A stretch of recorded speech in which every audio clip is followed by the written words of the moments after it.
Bonjour, voici comment utiliser efficacement MediSpring au poste de garde.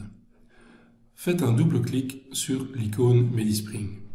Mettez votre login, mettez votre mot de passe ainsi que votre mot de passe IELTS, puis cliquez sur Se connecter.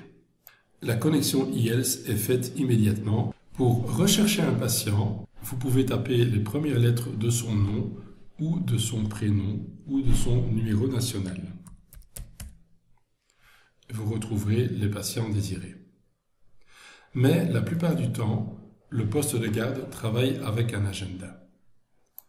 Lorsque la secrétaire aura placé des rendez-vous dans l'agenda, les rendez-vous grisés sont ceux qui ont déjà été effectués. En cliquant sur le rendez-vous du patient, vous arrivez immédiatement dans son dossier où vous afficherez les anciennes consultations au poste de garde. Lorsque vous ouvrirez le dossier du patient, un contrôle automatique de son assurabilité sera fait et la création d'un lien thérapeutique de 24 heures sera automatique à partir de la version 2.4. Si vous voulez consulter des données médicales du patient avant de l'examiner, vous pouvez aller dans les hubs et là, retrouver des summaires qui ont été faits par son médecin traitant. Cliquez sur le summaire. Vous pourrez y retrouver les diagnostics, les médicaments, les vaccins, ainsi que la liste des soignants. Vous pouvez aussi, depuis cette fenêtre, aller dans l'onglet Laboratoire et vérifier la dernière prise de sang du patient en cliquant simplement sur le lien ou le document qui est fourni par le réseau de santé wallon ou réseau de santé bruxellois. Vous pourrez également, dans le dernier onglet, aller rechercher des protocoles ou des données de radiologie du patient. Une fois que vous avez été consulter ces données, vous pouvez commencer à créer votre consultation. Pour faire une nouvelle consultation, cliquez sur Plus consultation. Le module SOAP s'ouvre avec les champs motifs, diagnostic et orientation patient obligatoires. Dans le champ motif, tapez quelques lettres du motif et vous retrouverez un terme structuré comme mal de gorge par exemple. Si vous ne trouvez pas le terme voulu, vous pouvez également taper du texte libre et ensuite faire Enter au clavier. Encodez ensuite votre anamnèse et ensuite encodez votre examen clinique. Une fois l'examen clinique encodé, cliquez sur le haut, encodez directement la tension, par la touche tabulation ou à la souris, encodez le pouls, et puis arrivez au champ température où vous pouvez encoder la température. Ensuite, validez ces enregistrements. Le champ A est le champ d'appréciation où vous encoderez le diagnostic. Tapez les quelques premières lettres du terme recherché et vous retrouverez dans cet exemple l'angine aiguë. Après quelques jours d'utilisation, nous afficherons au poste de garde les favoris, c'est-à-dire que les termes les plus souvent utilisés seront affichés en premier lors de votre recherche. Vous pouvez naturellement taper plusieurs diagnostics ou également du texte libre. Dans le P du plan d'action, nous faisons la prescription. Recherchez les quelques lettres du médicament recherché, choisissez-le et un clic dans chaque case indique qu'il s'agit d'une dose à prendre en fonction de la période. Ajoutez ce traitement à l'ordonnance.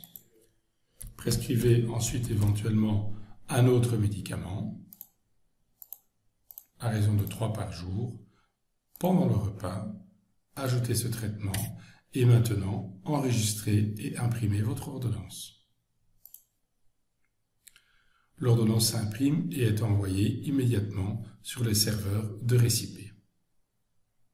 Dans le P du plan d'action, tout à fait à droite, le plus vous permet d'avoir accès à toutes sortes d'autres données. Par exemple, l'incapacité de travail. Cochez simplement le nombre de jours d'incapacité de travailler, de fréquenter les cours, etc. Et vous imprimez cette demande d'incapacité. Elle se sauve dans votre dossier. Faites la même chose pour les demandes de kiné, d'infirmière ou demandes de radio par exemple. Dans ce cas-ci, tapez quelques lettres de la zone recherchée, choisissez la radio du thorax, mettez également les informations cliniques persistantes, vous pouvez le faire directement en associant le contenu de l'anamnèse et le contenu de l'examen clinique. Enregistrez et imprimez ce document et il se place directement dans la consultation. Vous pouvez également, dans cette consultation, faire un vaccin. Tapez simplement les quelques lettres du nom du vaccin, choisissez-le et enregistrez ce vaccin. Il se mettra directement dans votre consultation. Vous avez accès également à d'autres documents si le patient vous demande des documents particuliers. Le champ Notes vous permet de donner une petite appréciation personnelle. N'oubliez pas de cocher l'orientation du patient et dès que celle-ci est faite, vous aurez l'occasion de faire votre rapport de garde. Celui-ci se génère automatiquement en reprenant toutes les informations de votre consultation. Vous pouvez naturellement encore ajouter du texte libre. Ensuite, cliquez simplement sur « Valider » et l'accueillante pourra ensuite l'envoyer par la Yellsbox au médecin traitant. La consultation se clôture automatiquement et la fenêtre d'encodage de l'attestation apparaît. Recherchez votre code de consultation ou sélectionnez-le s'il a déjà été utilisé une fois. Éventuellement, choisissez un acte technique, mettez un complément de week-end et si vous utilisez la facturation centralisée par le poste de garde, cliquez simplement sur « En attente » et l'accueillante terminera l'encodage de l'attestation et fera le paiement avec le patient. Si par contre vous faites une facturation individuelle, cliquez sur « Suivant ». En fonction de si le patient est BIM ou non BIM, l'attestation se placera sur e-attest ou sur e-fact.